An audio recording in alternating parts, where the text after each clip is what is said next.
Hello friends, good morning. Welcome back to my channel Preeti motivation blog में। तो आप लोगों में से बहुत सारी बहनों का ये क्वेश्चन था कि मैम दीदी आपने पढ़ाई कहाँ से की थी, आपके इतने अच्छे स्कोर कैसे आए। तो चलिए इसमें हम थोड़ा बहुत चर्चा कर लेते हैं आपसे कि मैंने पढ़ाई कहाँ से की थी।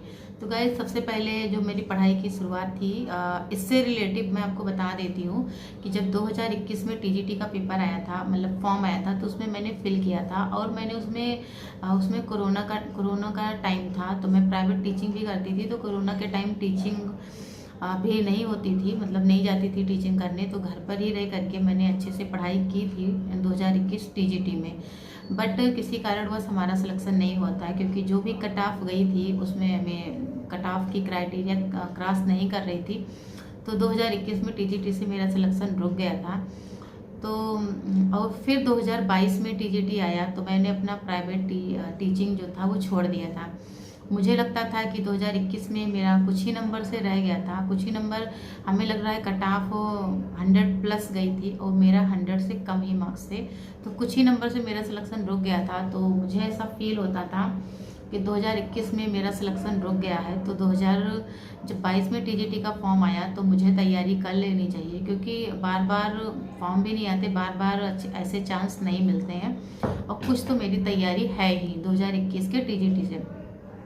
तो फिर मैंने बैच वगैरह परचेस किया और 2022 की टीजीटी की पढ़ाई मैंने अच्छे से स्टार्टिंग की, पूरा बाकायदा नोट्स भी बनाया।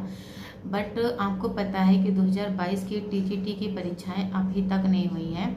पहले संभावनाएं थी कि मई में होंगी, फिर से वो डेट चेंज की गई और फिर संभावनाएं थी कि जुलाई में होगी। बट अभी भी कोई क्लियर जो डेट है वो नहीं फिक्स की गई है। तो मैं टीजीटी की तैयारी कर ही रही थी तब तक। और आपको पता है कि जब टीजीटी का एग्ज़ाम हुआ था उसके एक ही हफ्ते बाद पेट का पेपर था। तो मैं पेट का पेपर भी देने वाली नहीं थी, बट मेरा भाई है वो सपोर्ट करता था मुझे कि प्लीज़ दीदी आप जाना। तो मैं कहती थी कि मैं कुछ पढ़ी भी नहीं हूँ।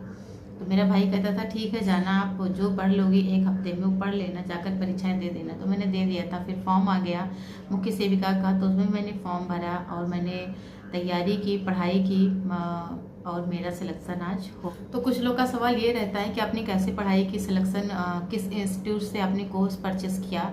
तो मैं आपको बता देना चाहती हूँ कि कुछ टॉपिक हमारे टीजीटी होम साइंस से और मुख्य सेविका के कुछ टॉपिक मिलते थे।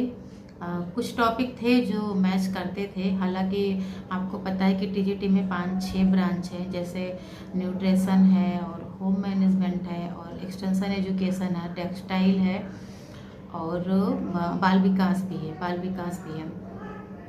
तो उसमें कहीं ना कहीं वो ब्रॉड है। तो लेकिन हाँ, न्यूट्रिशन से संबंधित कुछ टॉपिक इसमें मैच होते थे मुख्य सेविका में। तो मैंने जो मुख्य सेविका के लिए कोर्स परचेस किया था वो मैंने किया था पार्थ एजुकेशन में, क्योंकि ज्योति मैम पढ़ाती थी तो अच्छा पढ़ाती हैं। मैंने पार्थ एजुकेशन से कोर्स परचेस किया था। मैंने बता दिया कि मैंने पार्थ एजुकेशन से कोर्स परचेस किया था। तो मैं वो तो पढ़ती ही थी, उसके साथ साथ जैसे यूट्यूब पर बहुत सारे चैनल थे, जैसे कि सीसीआई वाले सर भी बहुत ही अच्छा पढ़ाते थे, बहुत अच्छा पढ़ाते थे।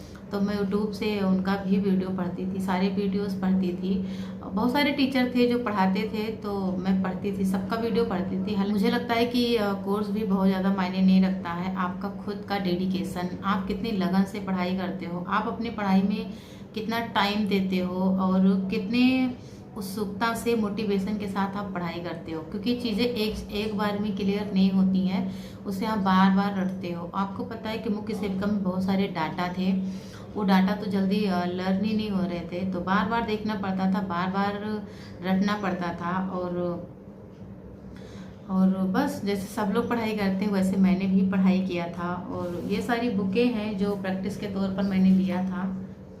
और कुछ बुक और हैंडली में ले आई हूँ। और अगला बुक हमारा ये है, उल्टा दिख रहा होगा आपको, ये है। इससे भी मैंने पढ़ाई की थी, लेकिन मैं ज़्यादातर पढ़ाई यूट्यूब से ही करती थी। जो मैंने कोर्स परचेस किया था उससे पढ़ती थी, नोट्स बनाती थी और उसके साथ साथ मैं प्रैक्टिस भी करती थी। मेरा ये क्राइटेरिया रहता था कि मैं आधे टाइम तक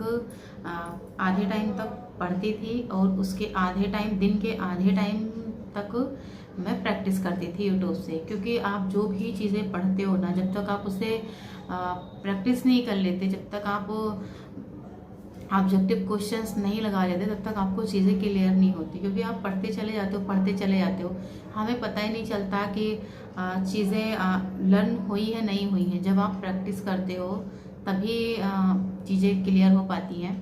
तो मैं भी पहले यही सोचती थी और किसी न किसी वीडियो को देखती थी कि कैसे पढ़ाई करते हैं, तो वहाँ से भी हमें यही सजेशन मिलता था कि आप जो भी पढ़ो उसको प्रैक्टिस करो। पहली चीज़ें आप राइट करो, क्योंकि आप जब राइट कर लेते हो ना, क्योंकि सारी चीज़ें हमारे दिमाग में उस टाइम तो फीड हो जाएंगी, लेकिन कुछ टाइम के बाद इरेज हो जाती है, हमारे माइंड में नहीं बचती हैं। क्योंकि जब हम नोट कर लेते हैं ना, तो उसे टाइम टू टाइम हम रिवीजन करते रहते हैं और प्रैक्टिस भी करते हैं। प्रैक्टिस बहुत अच्छा होता है पढ़ाई के लिए। और यही सारी चीज़ें हैं। और मुझे लगता है उसके साथ साथ आप अपने मेहनत, लगन और आप भगवान पर भी भरोसा रखें। जब आप भगवान पर भरोसा रख कर के पढ़ाई करते हैं तो मुझे लगता है आपको सफलताएं ज़रूर मिलती हैं। तो कुछ ना कुछ आपको सजेशन मिल गया होगा। और आपको और भी कुछ इंक्वायरी चाहिए तो प्लीज़ आप मेरे कमेंट बॉक्स में ज़रूर ट्राई करना। और प्लीज़ आप निगेटिव चीज़ें मत लिखा करो, क्योंकि निगेटिव चीज़ें लिखते हो ना तो थोड़ा अच्छा नहीं लगता। तो चलिए, वीडियो पसंद आई हो तो वीडियो को लाइक, कमेंट एंड शेयर ज़रूर करिएगा। Bye bye guys.